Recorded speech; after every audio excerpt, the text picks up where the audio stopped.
먼저 오늘 제가 발표드릴 제목은 미국의 해양 안보 전략과 시사점입니다. 주로 이번에 나온 25년도의 10수법안 내용과 USTR에서 최근에 좀 논란이 되고 있는 항만세 도입에 관련된 내용을 중심으로 설명을 드리도록 하겠습니다. 먼저 해양 관련된 그 두 가지의 어떤 그 견해가 있습니다. 하나는 이제 자유로운 어떤 바다죠. 누구나 같이 쓸 수 있고 누구에게나 오픈되어 있는 어떤 바다라는 프리시의 어떤 개념과 또 다른 반대되는 개념은 이제 폐쇄된 개념의 바다가 있습니다. 즉 최근에 이제 국가들마다 이제 자국 내의 어떤 영해라든지 이런 부분에 대한 어떤 주권뿐만 아니라 해양 패권을 가진 국가들이 다른 지역에 대한 어떤 세력을 확장하려는 그런 것에 대해서 좀 반대하는 그 폐쇄된 어떤 바다의 개념이 두 개가 공존하고 있고, 전 세계에서는 이러한 두 가지의 어떤 가치 개념이 좀 충돌하고 있는 일들이 국지전의 양상을 통해서 많이 드러나고 있습니다. 우리가 보려고 하는 해양 전략이라는 것은 어찌 보면은 그 국가의 어떤 그 목적을 이 해양의 패권을 이용해서 달성하고자 하는 것이 가장 본질적인 핵심이라고 볼 수 있습니다. 그래서 해양 전략이 해양 시대뿐만이 아니라 앞으로 더 중요한 하나의 어떤 전략으로서 역할을 할 걸로 예상되고 있고, 최근에 나온 일련의 조치들이 이를 잘 대변해 주고 있습니다. 미국으로 와서 미국의 해양 전략의 기원과 발전 양상을 보게 되면은 미국의 해양 전략의 개념은 뭐 명확하지는 않지만 어쨌든 알프레드 테이어 마한이 주장한 시파워, 이게 이제 1890년대에 나온 내용인데, 이때 이제 해양력에 대한 언급이 있습니다. 마한 같은 경우에는 이 해양력을 하나의 어떤 전략적인 도구로 보고 이를 통해서 미국의 어떤 해양 전략을 수립할 것을 요구를 했습니다. 해양 전략 같은 경우에 미국은 이제 크게 보면은 이제 2차 대전 이후에 세계를 제패하게 됩니다. 미국이 이를 통해서 미 해군이 전 세계를 지배하는 하나의 어떤 해양 파워를 가지게 됩니다.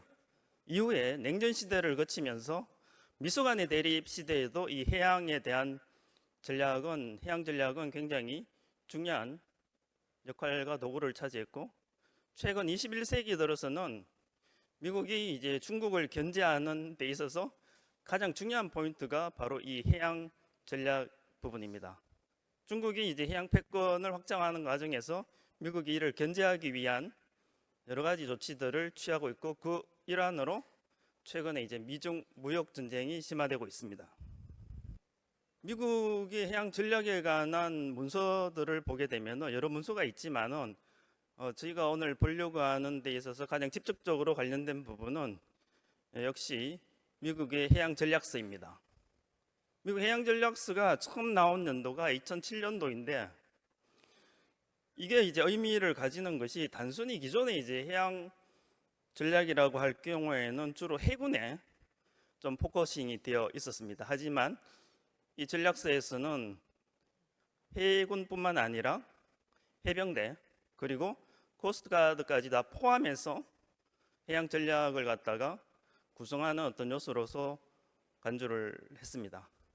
이후에 2015년도에 이것의 이제 2차 판이죠. 개정판이 해양 전략서가 나오게 됐고, 2020년도에 세 번째 해양 전략서가 나왔지만은 이러한 해군과 해병대 그리고 해경을 포함해서 해양 전략의 개념을 가져가는 어떤 방법은 동일하게 관철되고 있습니다. 자, 그러면 이제 10수법에 들어가기 전에 10수법의 이제 시초라고 볼 수 있는 의회 지침서가 2024년 4월에 미 의회에서 나왔습니다. 이 부분은 뭐 익히 내용을 많이 알려진 바대로 많이 아시고 계시리라 생각됩니다. 여기 나와 계신 이제 의원 네 분이 이제 발의를 했고, 다들 이제 뭐 유명하신 분들입니다. 마이크 왈츠라든지 마크 켈리, 루비오 장관, 존 가라만디 의원, 이분들이 이제 24년도에 내각에 들어가기 전에 벌써 의회에서 이러한 지침서를 작성하는데 공동 기여를 했습니다. 여기에 나와 있는 내용 중에 하나가 중국과 미국을 이제 해양력을 비교한 수치입니다. 뭐 정확한 수치는 아니지만 어쨌든 상대적인 비교는 충분히 가능하리라 보고 있고, 여기에서 얼마나 미국이 중국에 뒤처져 있는가를 여실히 보여주는 내용이라고 볼 수 있습니다. 이 지침서에 이제 전략적인 목표들이 있습니다. 십수법안의 어떤 기초가 되는 내용들입니다. 십수법도 보면은 이제 미국의 번영과 발전을 위해서 이 법을 만든다라고 되어 있고, 주로 조선과 항만 인프라에 포커싱이 되어 있듯이 이 의회 지침서에서도 보시면은 해양의 번영, 즉 해양 패권을 다시 미국이 가져오는 걸 말한, 그리고 해양 안보, 여기서는 이제 군사, 경제, 외교뿐만 아니라 경제 안보까지 같이 확장되는 개념의 안보입니다.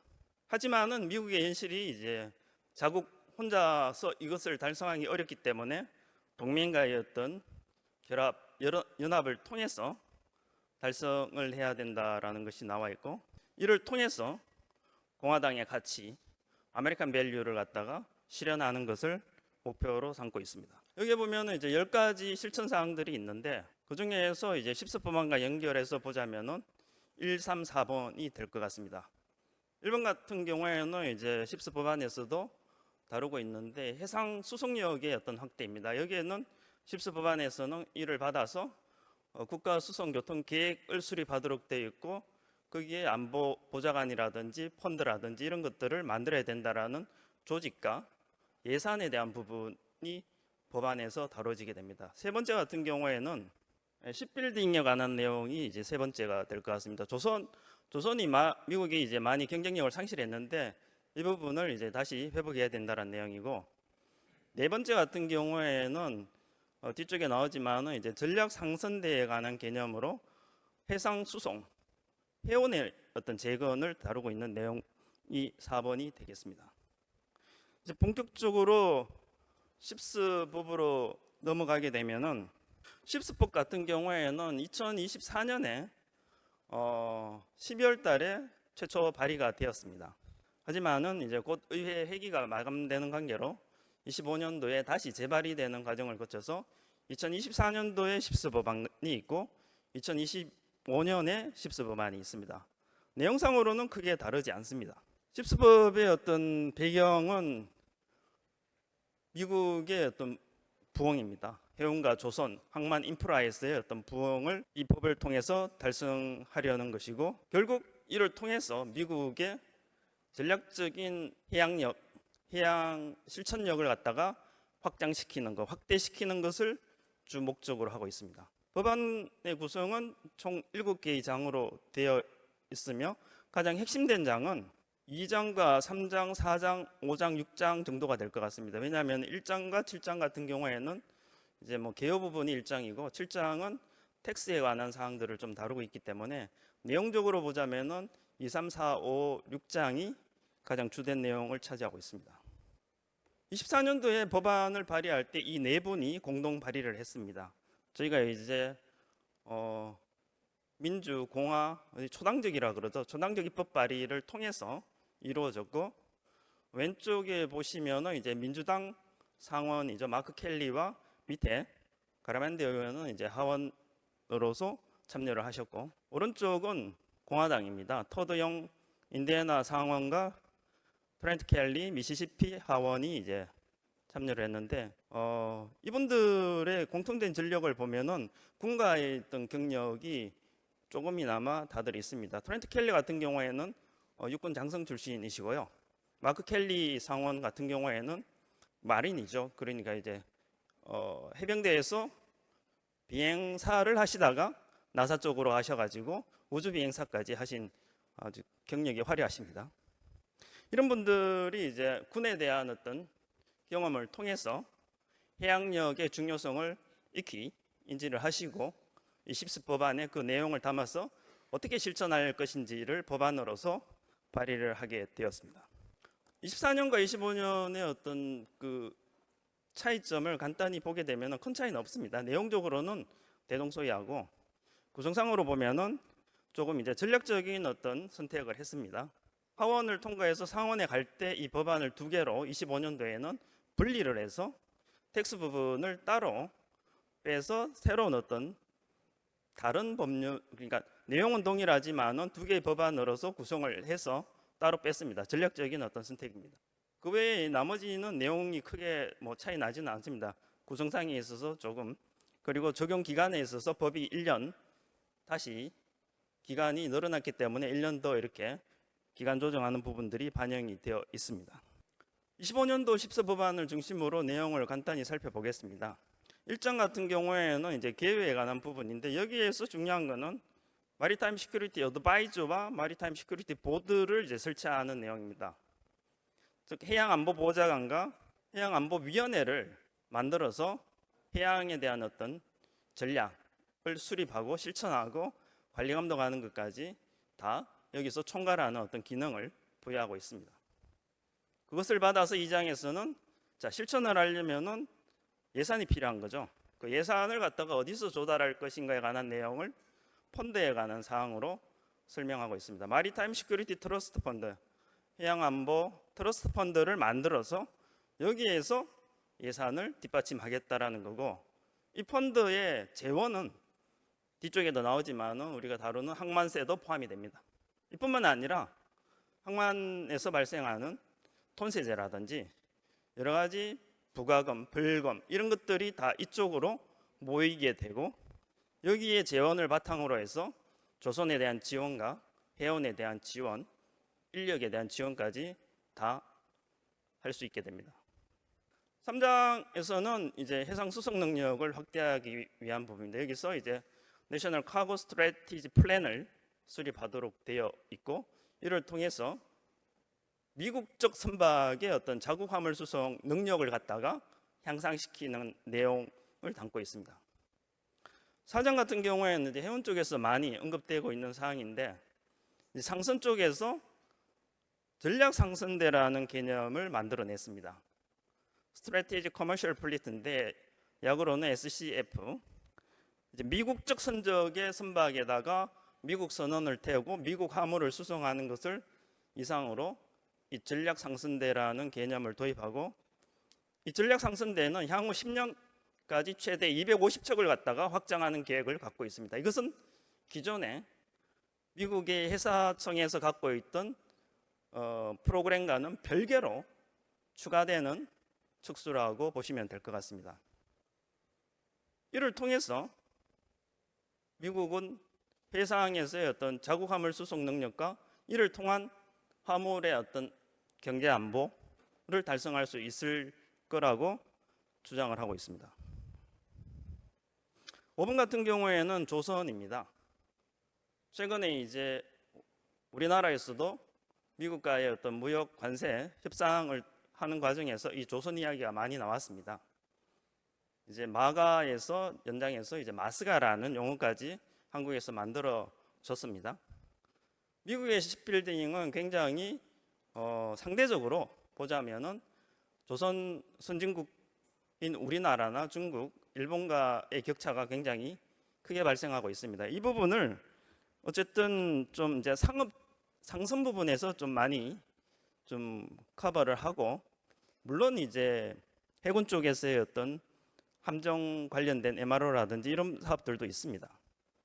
하지만 어쨌든 조선 능력을 갖다가 좀 확대하고 키우는 내용이 이 부분에 담겨져 있습니다. 그래서 조선소에 대한 지원을 연간 2억 5천만 불, 중소조선은 1억 불을 별도로 지원하는 것이 내용이 담겨져 있습니다. 이것은 앞서 나온 트러스트 펀드에서 다 재원을 갖다가 쓰는 걸로 되어 있고요.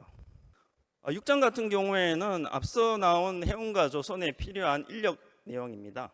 뭐 배도 있고 뭐 다 있더라도 그것을 오퍼레이팅 할 수 있는 인력이 부족하게 된다라면은 배도 자국 내에서 미국 내에서 만드는 것이 쉽지 않은 부분이 있고 해상 운송도 마찬가지입니다. 그러다 보니까 현재 있는 미국의 뭐 사관 후보생을 이제 만들어내는 뭐 사관 학교들도 있습니다만은 그게 더 많은 혜택을 부여해서 우수한 인재들이 이쪽으로 이제 몰릴 수 있도록 지원하는 부분, 학교에 대한 지원, 학생에 대한 지원 이런 내용들을 다 담고 있습니다. Public Service Loan Forgiveness라고 PLSF 서비스까지 담고 있습니다. 이거는 이제 공공에 대한 서비스를 통해서 어찌 보면은 이제 학자금 대출이라든지 이런 것들을 상환받는 어떤 조건들이 있습니다. 미국에서는 의대에 있는 친구들이 이런 활용 프로그램을 통해서 많은 혜택을 보고 있습니다. 마지막 7장 같은 경우에는 이제 텍스에 관한 부분입니다. 조선 야도 쪽에 대한 투자에서 25% 세액 공제, 그리고 선박 건조에 관해서는 35% 세액 공제 내용이 담겨져 있습니다. SCF를 조금 더 살펴보겠습니다. 해운 쪽에서는 이 부분이 좀 그래도 중요하다 보니까 앞서 이제 250척을 10년간 하겠다는 내용인데 선박의 조건은 뭐 엄격합니다. 쉽게 말씀드리자면은 미국적 선사가 어플라이 할 수 있는 어떤 조건이 됩니다. 그리고 미국적 선박을 가지고 와야 됩니다. 플래그가 미국인 거죠. 그리고 미국 선언을 태워야 됩니다. 이런 조건을 달성할 경우에 이 조건이 부합이 되는 거고, 그리고 선종 같은 경우에도 정해져 있습니다. 이 정해진 선종의 지원이 가능하고 앞서 말씀드린 그 세 가지 조건을 지켜야 됩니다. 하지만은 미국의 지금 조선 현실이 미국에서 배를 만드는 것이 쉽지 않습니다. 그러다 보니까 미국도 그 부분을 감안해서 임시선박이라는 개념을 인테림 베슬을 두게 됩니다. 그래서 외국적 선박이더라도 2030년까지는 한시적으로 허용을 해주고 그 이후에 미국에서 건조된 선박을 대체하는 어떤 내용을 약조를 하게 된다라면은 지원이 가능합니다. 역시 뭐 선발에서는 미국을 우선적으로 선발하겠다는 거고, 하지만 베스트 밸류의 어떤 기준에 부합해서 외국적 선사들도 선택이 되어질 수 있는 여지는 있습니다. 그리고 총 운영 기간을 보면은 최초 계약이 7년입니다. 7년 이후에 2차례 갱신이 가능하기 때문에 조건을 계속 중간 목표 설정이 있습니다만은 협의를 통해서 달성을 하게 된다라면은 최대 21년까지 전력 상승대를 가져갈 수 있습니다.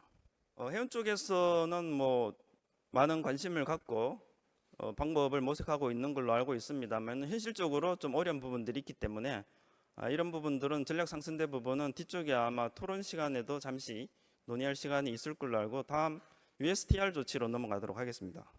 USTR 같은 경우에 이제 뭐 다들 또 많이 언론을 통해서 들으셨을 겁니다. 일단 조사를 이제 작년에 했습니다. 위에 나와 있지만은 마리타임과 로지스틱스, 십빌딩 이 세 개 부분을 집중적으로 너무 이 중국이 독점적인 어떤 지배력을 행사하는 것이 아닌가라는 조사를 미국이 수행을 했고 결론은 그렇다라는 거죠. 그래서 나온 조치가 이번에 항만세를 부과하겠다. 이게 이제 2월 달에 최초 계획이 나왔습니다. 여기 보시면은 이제 미국 연방 관보에 게재된 내용이고 게재되기 전에 벌써 내용은 공표가 USTR을 통해서 조치가 되었습니다. 핵심된 내용을 보면은 상당히 충격적인 내용들이 많았습니다. 미국 항만에 중국 선사 첫 번째입니다. 중국 선사가 입항할 때 매 입항 때마다 100만 불을 갖다가 부과하겠다는 내용이었습니다. 그리고 두 번째는 중국에서 건조한 선박을 보유한 선사들을 또 부과하겠다는 거죠. 그 보유 비율에 따라서 차등적으로 하지만은 최대 100만 불이 또 부과됩니다. 추가해서 이것이 이제 어찌 보면은 약간 좀 심한 내용이라고도 볼 수 있는데, 선사에서 조선소에 발주한 발주 잔량을 기준으로도 보겠다는 거였습니다. 그러니까 2중, 3중으로 벌금을 부과하겠다는 거였고, 그렇게 되면은 뭐 100만 불이 아니라 뭐 200만 불 이상 입항 때마다 발생을 하는 거고, 사실 이렇게 항만세를 내고서는 미국에 입항해서 오퍼레이팅을 할 수 있는 선사가 있을까라는 의심이 들 정도로 심한 내용들을 담고 있었습니다. 그 외에 중국과 관련된 물류정보 플랫폼에 관한 규제 내용도 같이 포함되어 있었습니다. 이후에 공청회를 한 두세 차례 거쳤습니다. 여러 가지 이제 내용들이 제기되었고, 뭐 찬반이 굉장히 극심하게 대립이 되었습니다. 하지만 선사라든지 이 해운 쪽 관계 쪽에서는 엄청난 반대가 나왔고, 그래서 4월 달에 조정된 안이 나왔습니다. 이 관보에 게재된 내용인데, 핵심된 내용은 이제 단계를 두는 겁니다. 기존보다는 좀 완화시켜서 이제 기간을 구분해서 이제 10월 14일부터 벌써 시행이 되었습니다. 1단계. 1단계에서는 위에 보시면은 순톤수 기준으로 50달러를 부과하겠다는 거고, 그 이후에 내년 4월 17일부터는 또 80달러를 계속 점진적으로 증가시켜서 부과를 하겠다. 결국 중국 배를 가지고 들어오지 말라는 이야기인 거죠. 중국 선사에 대한 규제도 동일합니다.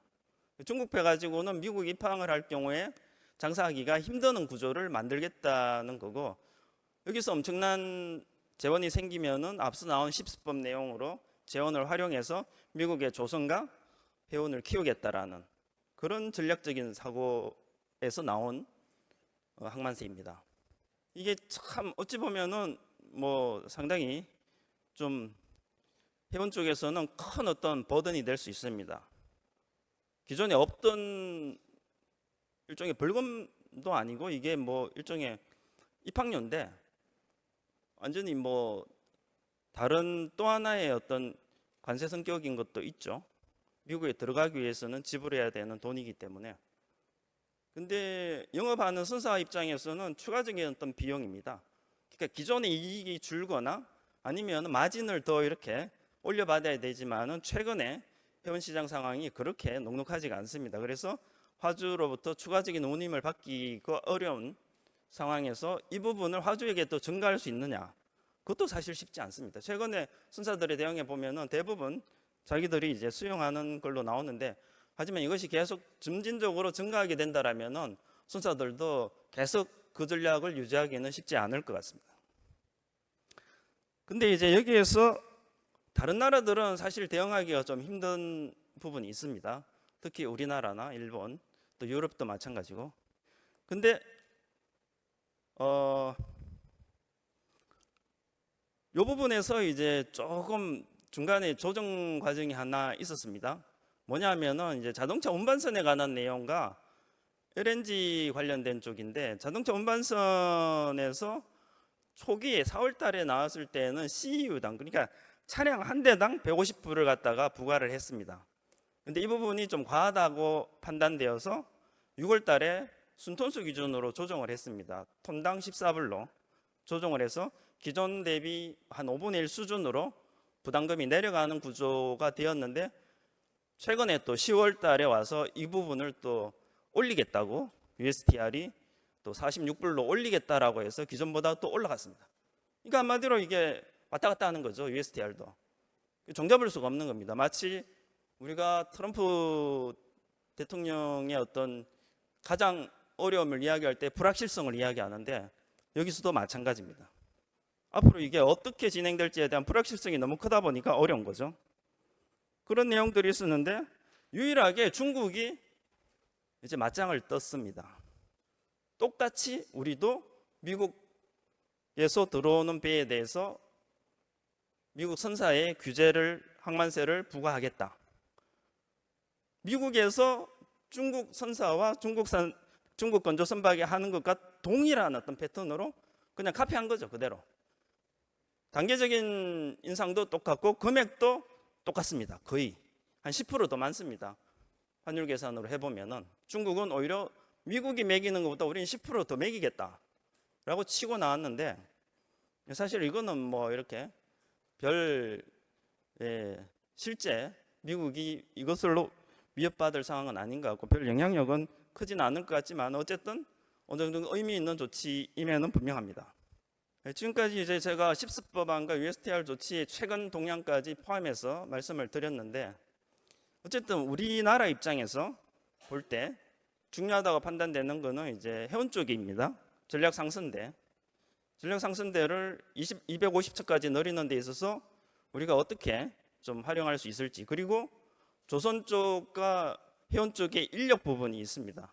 이 부분에도 충분히 역량이 우리나라가 높기 때문에 같이 참여할 룸이 있을 거라고 판단이 되고, 그리고 항만세의 역량 같은 경우에는 이게 14일부터 시행은 되었는데 세부 지침이 아직 안 나와 있습니다. 쉽게 말하면은 들어오는 선사 그리고 중국 배를 가지고 오는 쪽에서 알아서 계산해서 자진 납세하라는 그런 형식입니다. 상당히 좀 나중에 세부 규정에 있어서 가지고의 어떤 해석 차이라든지 적용에 있어 가지고의 어떤 여러 가지 혼란이 발생할 여지가 있습니다. 아마 USTR에서 새로운 어떤 세부 지침을 발표할 수도 있지만은 아직까지는 나오고 있지 않습니다. 역시 이제 시사점을 보게 되면은 해운과 시빌딩 쪽이 이제 가장 중요한 포인트일 것 같은데, 앞서 제가 마스가를 말씀드렸듯이 이게 조선이 이제 관세 협상에서 상당히 부각이 되었습니다. 하지만은 어쨌든 조심해서 들어가야 될 부분이 분명히 있는 거고, 좀 더 이렇게 바라보자면은 우리나라 해운과 조선이 같이 연계해서 진출하는 전략 마련도 필요하지 않을까 생각됩니다. 이것이 또 외교와 무역 쪽에서도 사용될 수 있는, 관세 쪽에서도 충분히 사용될 수 있는 어떤 전략적인 수단이 될 수 있을 거고, 수출 부분에 있어서는 우리가 강세를 가지고 있는 LNG 쪽이라든지 이런 쪽의 어떤 조선 기술, 그리고 친환경 선박에 관한 부분에 있어서의 어떤 부분이 충분히 미국에서도 통용될 수 있을 거라고 생각합니다. 결국은 이런 해운 조선 그리고 이를 확장시킨 외교 무역을 통해서 우리나라가 이 해양력을 갖다가 미국과 함께 같이 동반 성장할 수 있는 어떤 발전 전략을 세우는 것이 중요할 것이라고 생각합니다. 제 발표를 이상으로 마치겠습니다. 감사합니다.